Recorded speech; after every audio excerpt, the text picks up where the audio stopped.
So when I look at this graph, I see kind of a process of business models changing. So in the early years, and as David said, it's, this is really representation of what the market thought of these companies, not exactly the performance of the companies, although it maps somewhat closely as well to that. But if you look in the early days, in my opinion, they were basically taking a model that business people understood and people that make the decisions in the stock market by investing and not understood. So you invested for a long period of time and you built a physical software product, and so X amount of dollars went into that. You then shipped that product almost like a brick that was built in a factory. And I think investors understood that, and the stock market really ramped with that. And then you see in the 2000s, as it really starts to spike, the business models are really changing. And for most of the companies that failed and caused the drop there, they were not using a model of kind of we build it and we ship it and we get paid for it. They were using a model of we build it and people will come and they'll take a look at it, and we're going to try this new model of advertising online instead of advertising in the other ways that it's been done in the past. And hey, maybe we can pay for everything with advertising since this has such a great reach. So that model didn't hold up. Over time, the revenue didn't come in, the investors questioned it, and you got that drop. And then, in my opinion, what you see from there is the kind of retooling of those business models, businesses figuring out how to create revenue from day one. My business partner and I created our business. I wrote the software. He was the kind of marketing guy. We lived in a 600 square foot office. He actually lived in our office for several months. We cooked on a George Foreman grill. It literally cost us nothing to start this company. And so all of these businesses that are starting in the 2000s, they raised money. They couldn't sustain it. They fell back down. We started right at the tail of that in 2003. And for us, we had nothing to start with, and we had no investors that would give us money. So we had to start in a very lean way. And you've seen, I think, the kind of steady growth since then in the software area has been from companies that have been really smart. They've started with a kind of inconvenience position because of some of the mistakes people made in the past, so they're very lean. They focus on revenue in the early days. And that's created what you see here, which is just a little more stable graph. The drop in the last year or so, I think, has had very little to do with software and more to do with other parts of the market, and that's why people's impression of software maybe goes down a bit because they don't have as much money to put behind it, whether they like it or not. So I kind of see that as a progression of business models and risk and understanding of the market. So last is either good or it's very fortuitous. Thanks, Tom. So yes to everything they said, but I'm the maverick of the bunch. I'm the old guy. I wear a tie. So I actually have a couple observations. So first of all, we live in the future and the present in what we do for a living. We both are creating futures with companies and investors, but we have to address them in a way that you produce results. I mean, that's just the way the world is built.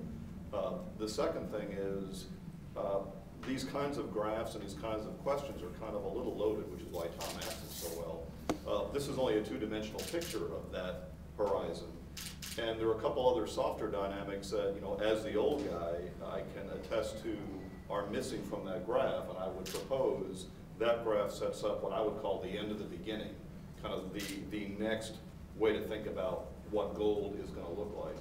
One of the dimensions that's missing is during the time of that graph, the market didn't understand what was happening, and what was happening with the birth of Microsoft, Apple, and others was more sexy than it was productive.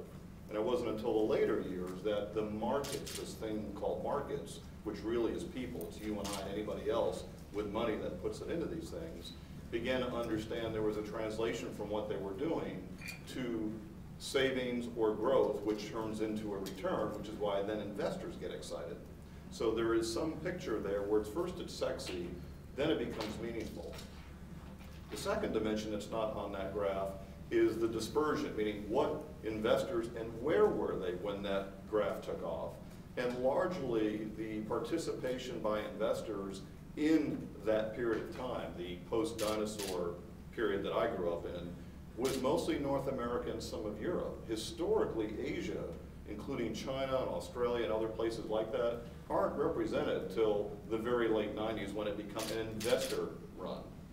So it's important to note that the world didn't catch on until later in that tail. So there were a couple dynamics there just from my point of view I'd suggest. One is it was sexy first, productive later. Number two, it wasn't uniform. The whole world wasn't paying attention. It was only North America and Europe.